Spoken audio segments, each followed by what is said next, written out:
मैं काफ़ी low feel कर रही थी पहले दिन से ही। कुछ भी ऐसा लग रहा था मेरे फेवर में ही नहीं हो रहा। स्टेज पे भी मुझे 2 दिन बाहर बिठा दिया गया था। 2 दिन बाद मैं घर में एंटर हुई। उसके बाद 3 दिन जेल में बैठ गई। फिर वीकेंड के वार पे भी बहुत ज़्यादा बैशिंग हुई मेरी। इतनी बार आटे में मुंह गिरा दिया पहले वीकेंड पे। फिर सेकेंड वीकेंड में तो मैं बाहर ही हो गई। तो मुझे डेफिनेटली नहीं, कहीं ना कहीं लग रहा था कि गेम मेरे फेवर में तो बिल्कुल नहीं चल रहा। बहुत टारगेटेड फील हो रहा था मुझे। सलमान सर तो हैं स्ट्रिक्ट पूरे घर वालों के साथ, बट डेफिनेटली मुझे लग रहा था कि यार जिससे मेरी थोड़ी दोस्ती भी होती है उसको भी मुझसे दूर कर दिया जा रहा है। तो मैं बहुत अकेली हो गई थी।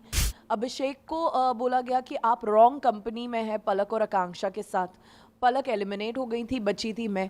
तो मेरे से भी उन्होंने एक डिस्टेंस बना लिया। टेलीकास्ट क्यों किया गया, इतना प्रमोट क्यों किया गया? डेफिनेटली मैं भी यही बोलना चाहूँगी सर, ये भी इतनी गलत थी तो फिर इसे भी हटा देते या इसे भी ब्लर कर देते या मुझे एक इंस्ट्रक्शन दे देते कि आकांक्षा ये टास्क को यहीं रोक दीजिए। मुझे मौके बहुत कम मिले इस गेम में और अभी भी अब टास्क हो रहे हैं वहाँ पे। अब मैं ऑलरेडी बाहर हो गई हूँ।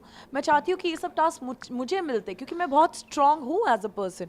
ऐसी चीज़ें करने का मुझे मौका बहुत कम मिला और जहाँ एक मौका मिला जो मैंने किया उसके पीछे इतना बवाल हो गया। पूजा भट्ट मैम को सब जानते हैं और सलमान सर उनके क्लोज हैं, तो डेफिनेटली उनसे जब वो बात करते हैं तो एक अलग तरीका डेफिनेटली होता है क्योंकि वो अपने दोस्त से भी बात कर रहे होते हैं।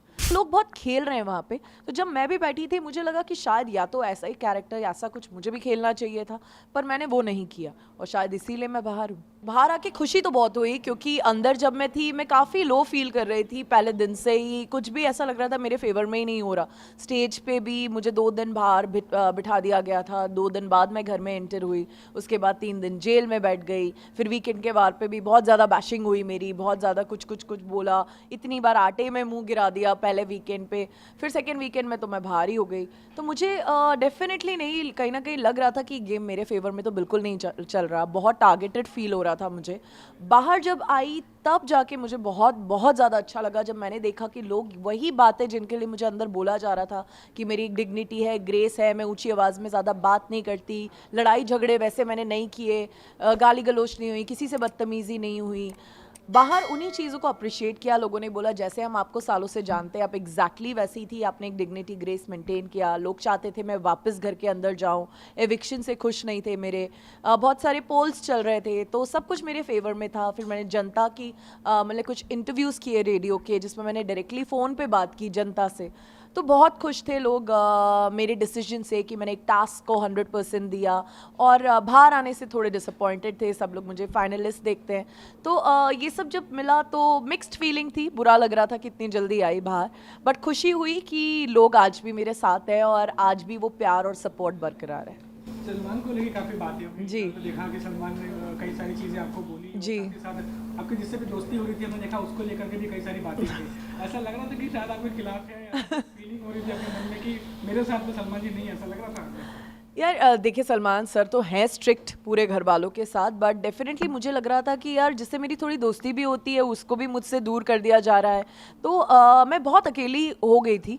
बट मुझे अकेले रहने से डर नहीं लगता, बट मुझे डेफिनेटली लग रहा था जब ज़्यादा और मेरी भी दोस्ती हो रही थी शुरू में, तो मुझे लग रहा था ये दोस्ती कहीं डेवलप होके कहीं जा सकती है। एक म्यूचुअल लाइकिंग थी दोनों की। बट जब पहले ही वीकेंड में उनको बोला गया कि ये दोस्ती आपकी और आकांक्षा की अच्छी नहीं दिख रही है, बहुत फेक लग रही है, वन साइडेड लग रही है और मनीषा और आपका एंगल लोगों को बहुत पसंद आ रहा है, एंजॉय कर रहे हैं लोग, तो उन्होंने वैसे ही एक शिफ्ट मार दिया। उसके बाद मुझे वो मेरे आसपास नहीं दिखे, मुझसे कोई बातचीत नहीं कर रहे थे। उस टाइप की बातें जो वो पहले कर रहे थे कि वो मुझे इतना लाइक करते हैं, लाइफ स्पेंड करना चाहते हैं, वो सब कोई बातें उसके बाद हुई नहीं इस वीकेंड के वार के बाद। तो वो भी मुझसे दूर हो गए। अभिषेक को बोला गया कि आप रॉन्ग कंपनी में हैं पलक और आकांक्षा के साथ। पलक एलिमिनेट हो गई थी, बची थी मैं। तो मेरे से भी उन्होंने एक डिस्टेंस बना लिया। नहीं तो पहले अभिषेक और मेरा भी मुझे लग रहा था एक बहुत ही अच्छा बॉन्ड हो सकता है, जबकि आज भी मैं उनके लिए बहुत बहुत अच्छा फील करती हूँ और आई एम श्योर वो भी। बट फिर उन्होंने भी एक दूरियां बना ली मुझसे। तो मुझे डेफिनेटली लग रहा था कि मेरा गेम घर वालों के अगेंस्ट तो शायद है ही नहीं, क्योंकि वहाँ मेरा कोई ऐसा वन ऑन वन लड़ाइयाँ नहीं हुई किसी घर वालों से। बट चीज़ें मेरे फेवर में गेम में नहीं जा रही थी।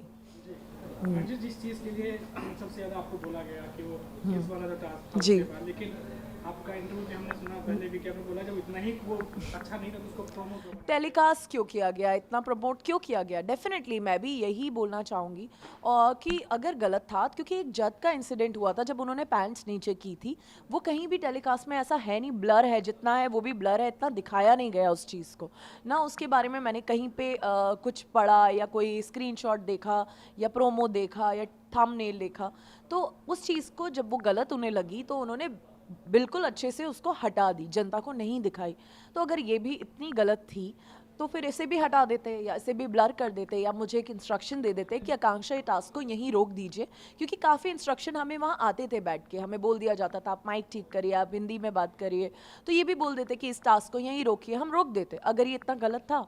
तो ये बातें मुझे सच में बिल्कुल समझ नहीं आई। मैंने तो अपना 100% दिया टास्क को और आगे भी देती, और मैंने उसमें और भी टास्क मिले मुझे, उसमें भी दिया, मैंने सारे टास्क अपनी टीम के लिए जीते। मैं बहुत खुश थी कि फाइनली लोगों को आकांक्षा पुरी देखने का मौका मिल रहा है, क्योंकि मुझे मौके बहुत कम मिले इस गेम में, और अभी भी अब टास्क हो रहे हैं वहाँ पे, अब मैं ऑलरेडी बाहर हो गई हूँ। मैं चाहती हूँ कि ये सब टास्क मुझे मिलते, क्योंकि मैं बहुत स्ट्रांग हूँ एज अ पर्सन, और वो मैंने उस टास्क में प्रूव किया। बट ऐसी चीज़ें करने का मुझे मौका बहुत कम मिला, और जहाँ एक मौका मिला जो मैंने किया उसके पीछे इतना बवाल हो गया, तो और मैं इवेक्ट हो गई, मैं बाहर हूँ आज घर के। सोनम जी, आपको लगता है कि घर में कुछ ऐसे भी कैंडिडेट हैं जिनके साथ सलमान जो है वो थोड़ा सॉफ्टली बात करते हैं, जैसा पूजा भट्ट की बात कर रहे हैं, हाँ। और भी कैरेक्टर हैं जो कैंडिडेट हैं अंदर, ऐसा आपको सी बाकियों का तो मुझे नहीं पता, बट पूजा मैम का डेफिनेटली उन लोगों का एक रिश्ता है, जैसे वो कहते हैं कि वो उनकी चाइल्डहुड फ्रेंड हैं, वो लोग बचपन के फ्रेंड्स हैं, तो आई एम श्योर जब एक फ्रेंड्स होते हैं तो एक कंफर्ट लेवल होता है। अब हम लोगों के फ्रेंड नहीं है, तो हम तो उन्हें उतना ही जानते हैं जितने बाकी लोग जानते हैं कि वो शो के होस्ट है। तो आई थिंक वो डेफिनेटली एक उनके पास एडवांटेज है पूजा मैम का, प्लस वो इंडस्ट्री में है इतने सालों से as a director, as a producer, and Pooja Bhatt ma'am को सब जानते हैं और सलमान सर उनके क्लोज हैं, तो डेफिनेटली उनसे जब वो बात करते हैं तो एक अलग तरीका डेफिनेटली होता है, क्योंकि वो अपने दोस्त से भी बात कर रहे होते हैं। तो ये तो डेफिनेटली सबको ही फील होता है, हर एक कंटेस्टेंट को वहाँ पे। अगर हम एंट्री की बात करें कि बाहर आने के बाद जब ये सब पूरा मामला हो गया था, कुछ इंटरव्यूज भी हो गए जी। तो जब आप घर पे अकेले बैठते हो तो ऐसा लगता है कि कहीं गलती हो गई है, या ऐसा लगता है कि नहीं कुछ और ध्यान में क्या कुछ चलता है? हाँ, कभी जब मैं घर पे अकेली बैठी हूँ तो ऐसा लग तो रहा है कि शायद थोड़े और अलग तरीके से खेलना चाहिए था, शायद शिद्दत से खेलना चाहिए था, मैंने खेला नहीं। मैंने एक रियलिटी शो को काफ़ी रियल लेके, जैसे मैं घर के बाहर हूँ वैसे ही मैं अंदर रही, और मैंने इतना कैलकुलेशन नहीं किया, हाँ यहाँ पे ये बोलूँगी तो ज़्यादा अच्छा दिखेगा, यहाँ पे ये बोलूँगी तो इसका फुटेज अच्छा जाएगा। अगर मैं ये सब कैलकुलेशन कर रही होती तो इमीडिएटली मैं इतना वक्त नहीं निकालती। अगर मैं सोचती कि हाँ जद और मेरा एक अफेयर का एंगल शायद अच्छा दिख रहा होगा बाहर, चलो मैं भी एक फुल ऑन एक अफेयर का एंगल दे देती हूँ, मेरे भी हैशटैग्स चल जाएंगे बाहर, मैं ये सब कैलकुलेट करती, शायद मैं ज़्यादा एक एंगल दिख जाता लोगों को, या कुछ और करती। लड़ाई जैसे वहाँ पे बेबिका है, वो हमेशा सोचती है कि यहाँ अब मैं कुछ ऑल आउट जाती हूँ, अब चिल्लाने लगती हैं वो एकदम से कुछ भी, क्योंकि उन्हें पता है कि ये दिखेगा। जबकि वो नॉर्मल जब मैं उनसे मिलती हूँ, जब वो खाना बना रही होती हैं, मेकअप कर रहे होते हैं, हम लोग साथ में वहाँ पे तैयार हो रहे होते हैं, तब वो मुझे बिल्कुल भी वैसी नहीं लगती, बिल्कुल सॉफ्ट लगती हैं, और बहुत ही स्वीटली आप कैसे हो आकांक्षा, आपको कुछ चाहिए, बहुत ही अलग तरीके से वो मुझसे बात करती हैं। कट टू जैसे ही कुछ ऐसी अपॉर्चुनिटी होती है वो उस अपॉर्चुनिटी को ले लेती हैं। तो लोग बहुत खेल रहे हैं वहाँ पे। तो जब मैं भी बैठी थी मुझे लगा कि शायद या तो ऐसा ही कैरेक्टर, ऐसा कुछ मुझे भी खेलना चाहिए था, पर मैंने वो नहीं किया, और शायद इसीलिए मैं बाहर हूँ।